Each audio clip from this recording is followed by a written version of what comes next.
अस्सलाम वालेकुम दोस्तों, मैं बाबर ज़हूर आपके सामने हाज़िर हूँ। आज का जो पहला सेशन है, इस सेशन में हम डिस्कस करेंगे, एक्चुअली लर्न करेंगे कि हमने लिनक्स ऑपरेटिंग सिस्टम कैसे इंस्टॉल करना है। हम लिनक्स ऑपरेटिंग सिस्टम को वर्चुअल मशीन के तौर पे इंस्टॉल करेंगे, यानी जो आपका लैपटॉप या आपका डेस्कटॉप है डायरेक्टली उस पे इंस्टॉल नहीं करेंगे।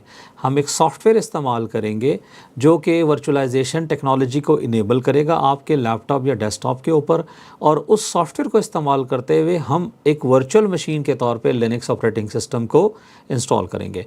अच्छा, इसके लिए वर्चुअल बॉक्स के नाम से एक टूल है जो कि ओपन सोर्स है, फ्री ऑफ कॉस्ट अवेलेबल है। इसकी वेबसाइट है virtualbox.org, ये आपको स्क्रीन पे नज़र आ रही है।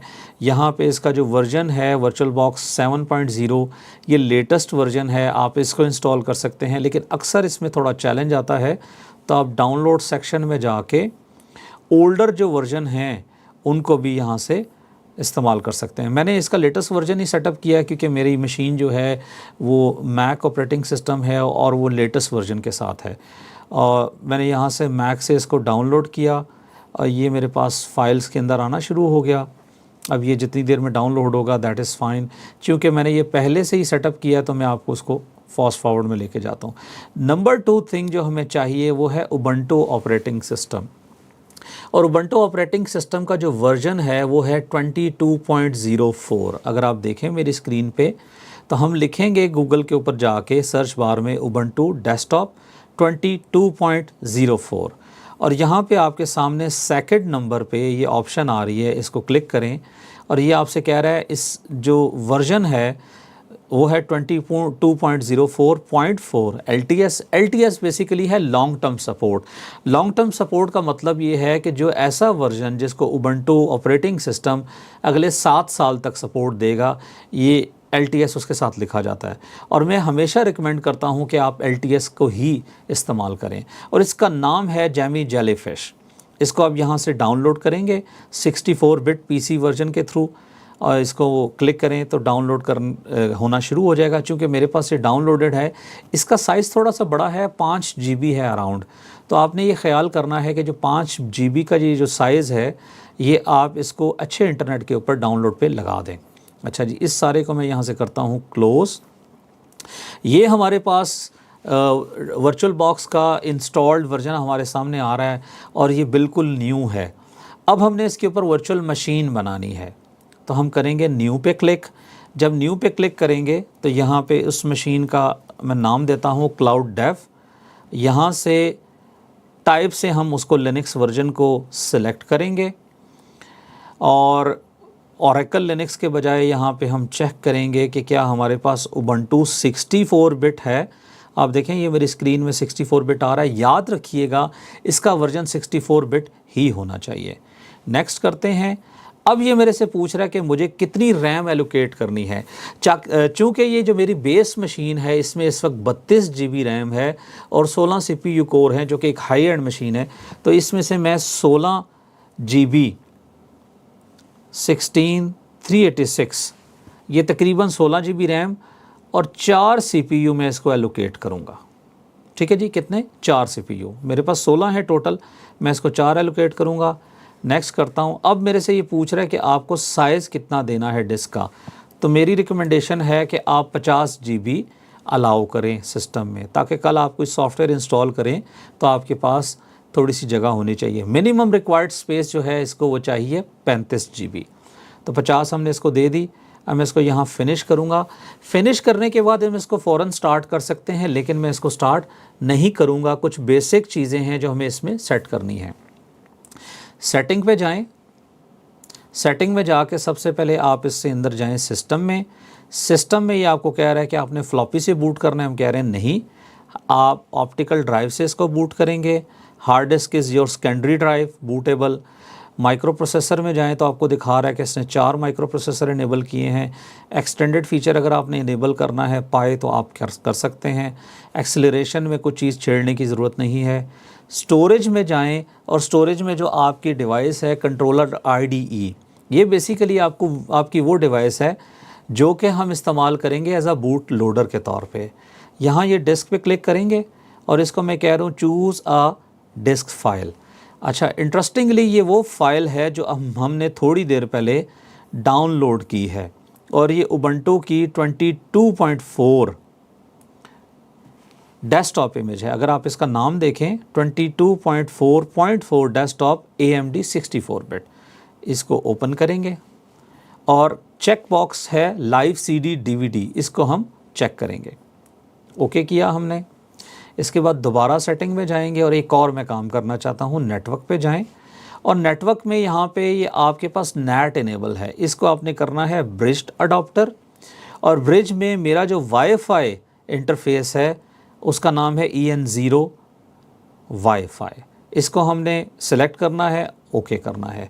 होगा क्या कि ये जो मेरी वर्चुअल मशीन है ये मेरे इस मशीन के वाईफाई को एज अ ब्रिज इंटरफेस इस्तेमाल करेगी और ये virtual machine same IP address पे आ जाएगी जो इस वक्त इस नेटवर्क का IP है। अब हम इसको यहाँ से स्टार्ट करते हैं। अच्छा, स्क्रीन क्योंकि मेरी रेजोल्यूशन मशीन की थोड़ी सी ज़्यादा है तो मुझे इसका थोड़ा सा सेट करना पड़ेगा, तो मैं इसको ज़रा इनेबल करता हूँ, स्क्रीन को थोड़ा बड़ा करने की कोशिश करता हूँ। मैं यहाँ पे इसको ले आता हूँ इस साइज़ में, और यहाँ से व्यू में जाएं आप और स्केल्ड मोड पे जाएं। स्केल्ड मोड का मतलब है कि अब जितना मैं साइज़ उसका करना चाहता हूँ उस साइज़ में वो आ जाएगी। तो स्केल्ड मोड में आपके पास बूट की जो स्क्रीन है उबंटू की वो आपके सामने आ चुकी है, और इस स्क्रीन में ये कह रहा है कि आप ट्राई या इंस्टॉल करना चाहते हैं उबंटू को, that is the first option. तो हम इसको एंटर करेंगे। हमने जो ही इसको एंटर किया तो अब हमें ये ग्राफिकल इंटरफेस में स्क्रीन में ले जाएगा। ठीक है जी।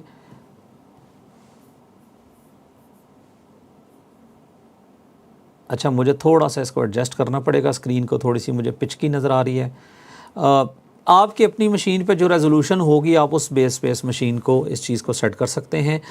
अब इस ऑपरेटिंग सिस्टम की ये लाइव CD DVD की एक बड़ी इंटरेस्टिंग चीज़ है, ये मैं आपको बताता जाऊँ, वो ये है कि आप इसको बग़ैर अपने सिस्टम पे इंस्टॉल किए हुए भी इस्तेमाल कर सकते हैं।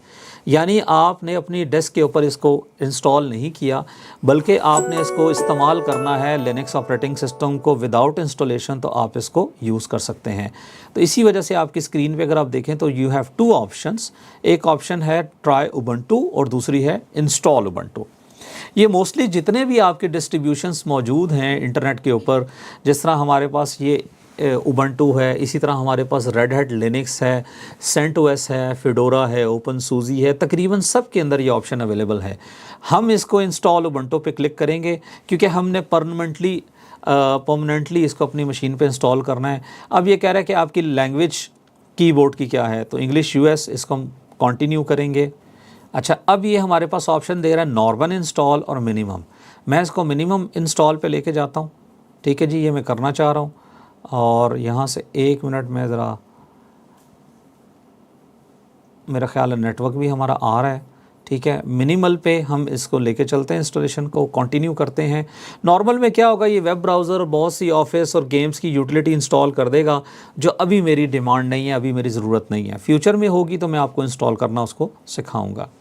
अच्छा, ये कह रहा है कि जो आपकी वर्चुअल मशीन की जो डिस्क है उसको आप इरेज़ कर दें। तो रिमेंबर कि वर्चुअल मशीन बनाने की वजह क्या है, एग्जैक्टली यही वजह है कि जब ये इंस्टॉलेशन के प्रोसेस में आता है तो ये आपका सारा डेटा इरेज कर देता है आपके डिस्क के ऊपर से। इस वजह से मैं फोकस कर रहा हूँ कि आप वर्चुअल मशीन पे जाएं और इस ऑप्शन को अब बिला झिझक बग़ैर किसी खौफ व ख़तर के आप इंस्टॉल के बटन पे क्लिक करें। और हमने जो 50 GB अपने ऑपरेटिंग सिस्टम को दी थी एज अ वर्चुअल मशीन के तौर पे, अब ये उसको रिमूव कर देगा। अच्छा जी, अब हम इसको कराची सेलेक्ट करते हैं। यहाँ से अगर आप गौर करें कराची आ गया, मैंने यहाँ पे क्लिक किया, पाकिस्तान का मैप नज़र आ रहा है, ये टाइम जोन इसने सेलेक्ट कर लिया ऑटोमेटिकली, और इसको अब हम कंटिन्यू करते हैं।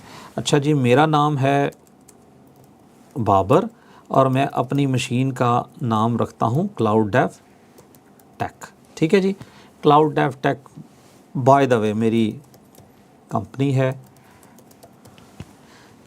अच्छा जी, इसको करते हैं कंटिन्यू। अब ये इसने कॉपी करना शुरू कर दी है फाइल्स, ये अपना थोड़ा सा टाइम लेगा। अब इस टाइम के अंदर जो है ना हमें वेट करना पड़ेगा। तो यहाँ पे मैं अभी पॉज करता हूँ वीडियो को और थोड़ी देर बाद जब इंस्टॉलेशन के लास्ट में पहुंचेगी तो हम इसको रिज्यूम करेंगे।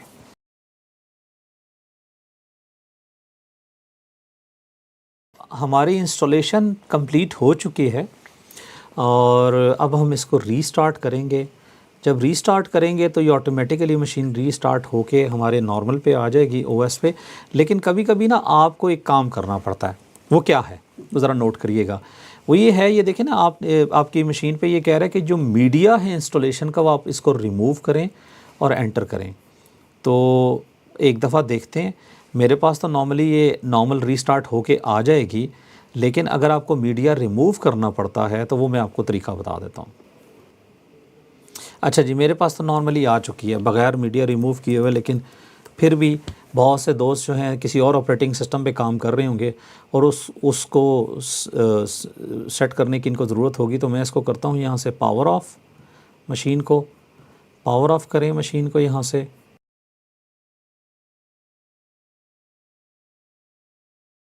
अच्छा, आप बैकग्राउंड में जाएंगे और आप सेटिंग्स पे क्लिक करेंगे। जी, मशीन ऑफ़ हो गई है।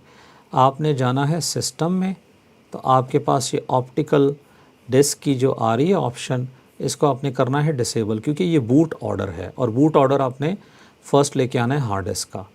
अब आप यहाँ पे इसको सेव करें। Now start the machine. अब आपके सामने ये मशीन आएगी स्टार्ट होके, और अब आपका कोई ऐसा चैलेंज नहीं होगा, जो कि हो सकता है आपके पास चैलेंज हो कि ये मशीन दोबारा सीडी से बूट करे। अब वो चैलेंज नहीं होगा। सो यहाँ पे इसको क्लोज़ करते हैं इस सेशन को। अगले ओरिएंटेशन सेशन में आपको और तफसील में इंशाल्लाह आगे लेके चलूँगा। अल्लाह हाफ़िज़।